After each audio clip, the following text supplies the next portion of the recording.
Pria muda berbantalkan sapu. Postur tidur seperti kata surgawi.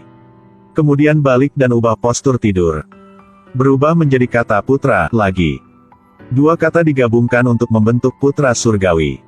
Memang, biarawan Buddha itu tidak salah tebak. Dia adalah orang yang nasib putra surgawi. Waktu berlalu dengan cepat, anak-anak telah dewasa.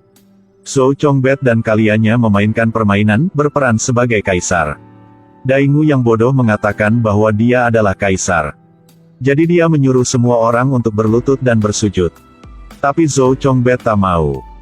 Saya adalah Daingu, saya tidak bisa sujud dengan santai. Jika saya bersujud, lalu Daingu berbalik, akan terjadi gempa bumi.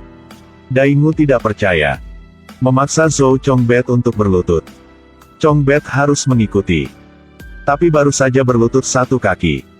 Tiba-tiba bumi bergetar hebat. Daingu jatuh ke tanah. Zhou Chongbet tersenyum dan berkata bahwa apakah sekarang kalian telah percaya kataku?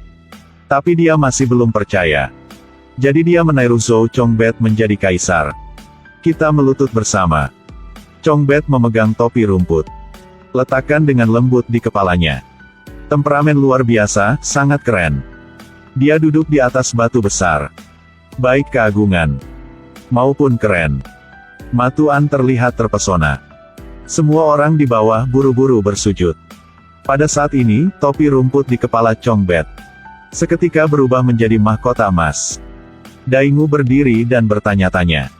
Mengapa Chongbet tidak jatuh? Kemudian semua orang terus berteriak-teriak. Menyuruh Chongbet memberi mereka gelar. Kata-kata Chongbet sangat benar. Matuan. Ya, mulia. Anda akan menjadi ratu. Matuan sangat senang. Zhou Chongbet memakai topi rumput di kepala Tuan. Topinya langsung berubah menjadi mahkota emas.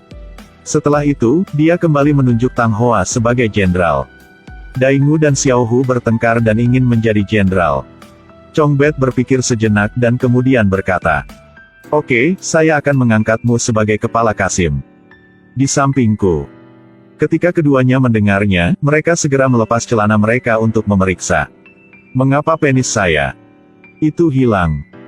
Kata-kata Xiao Zhou Chongbet sangat akurat. Tak duga bahwa di masa depan, keduanya benar-benar akan menjadi Kasim. Di adegan lain, Liu Bakon berkonsentrasi pada kultivasi. Kekuatan sihir telah meningkat pesat. Guru berkata dengan Liu Bakon, putra surgawi telah muncul. Menyuruh ia untuk turun gunung untuk membantu putra surgawi. Wajah Liu Bakon bingung. Dia bertanya dengan guru bahwa siapa putra surga. Gurunya mengatakan bahwa ini adalah rahasia. Jika ada kesempatan, pasti akan bertemu. Sebelum pergi, guru juga menasihati Bakon. Tapi sebelum kau turun gunung, saya ingin kau pergi ke Gunung Totin. Jadi, Liu Bakon pergi ke Gunung Totien. Tapi dia menemukan di dalam gua hanya ada satu kera putih yang telah dikurung selama ribuan tahun. Kera putih memandang Liu Bakon dengan sangat bersemangat. Karena mengikuti instruksi dari peri. Di masa depan, seseorang dengan nama belakang Liu akan datang dan menyelamatnya. Kera putih berkata kepada Bakon.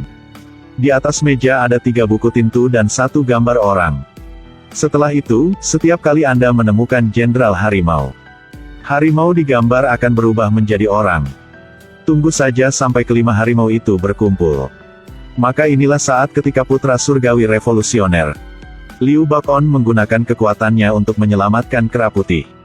Tapi rantai besinya sangat kokoh. Kera putih berkata kepada Bakon. Di dalam batu itu tersembunyi pedang ajaib besi yang tajam. Hanya pedang itu yang bisa memotong rantai besi. Tapi pedang hantu akan menerima Tuan. Hanya orang yang bakat yang bisa mengendalikan pedang yang layak mendapatkannya. Tapi Liu Bakon mencoba berkali-kali tapi tetap tidak bisa memegang pedang itu. Saat Bakon hendak menyerah. Pedang ajaib, pedang ajaib. Jika aku tidak bisa memilikimu, lalu bagaimana aku bisa membantu putra surgawi melenyapkan orang-orang jahat? Menolong semuanya. Pedang ajaib mendengar tentang misi Liu Bakon. Itu segera terbang ke tangannya. Liu Bakon sangat senang. Memegang pedang dan potong rantai besi. Adapun pengawal raja, Tran Huluong sekarang sudah dewasa. Untuk karir masa depan, Dia memutuskan untuk pergi kemana-mana sendirian. Tetapi di tengah jalan, ia melihat tentara-tentara yang kejam membunuh orang yang tidak bersalah. Tran Huluong tidak bisa menahannya, jadi dia dengan berani membantunya. Tanpa diduga, musuh segera disergap. Tran Huluong terluka sehingga dia harus menyerah. Tepat pada waktu, dia bertemu dengan Zhou Chongbet yang menggembalakan kerbau. Entara-entara juga mengejar di sini. Segera bertanya kepada Zhou Chongbet bahwa apakah dia melihat buronan di sekitar sini. Tepat waktu ini, bawahan memperhatikan seseorang tergeletak di tanah. Tapi Zhou Chongbet mengatakan bahwa tak ada siapa-siapa. Jelas hanya ada seekor kerbau yang tergeletak di sana. Dia baru saja selesai berbicara. Tran Huluong segera berubah menjadi seekor kerbau. Yang Dewa. Saya mohon Dewa. Tolong Dewa membantuku. Tolong Dewa keluar dulu. Biarkan saya membersihkan tempat ini. Dewa juga lebih nyaman, kan? Apakah itu betul? Putra surgawi, Zhou Chongbet, baru saja memberi perintah. Tanpa diduga, patung Buddha memiliki berat beberapa ratus ton di aula besar. Dibangkitkan secara ajaib. Mereka berbaris secara berurutan. Perlahan melangkah keluar. Zhou Chongbet sangat puas. Akhirnya bisa membersihkannya. Pada saat itu, seorang biksu kecil tiba-tiba berlari. Biksu kecil bermaksud mengambil kesempatan untuk menghina Zhou Chongbet. Tapi disangka, dia merasa takut dengan pemandangan di depannya. Semua patung Buddha di aula besar berlari keluar. Biksu kecil itu buru-buru pergi melapor ke biarawan. Zhou Chongbet mendengar teriakan itu. Segera berlari keluar untuk memeriksa situasi. Baru saja mengetahui bahwa insiden itu telah terungkap. Aduh, jika mereka datang, maka konsekuensinya tidak dapat diprediksi. Dalam keadaan darurat, Chongbet berlari ke depan patung Buddha. Dia bermaksud menggunakan tangan untuk mengangkat patung itu. Tapi dia sangat kecil di depan patung Buddha.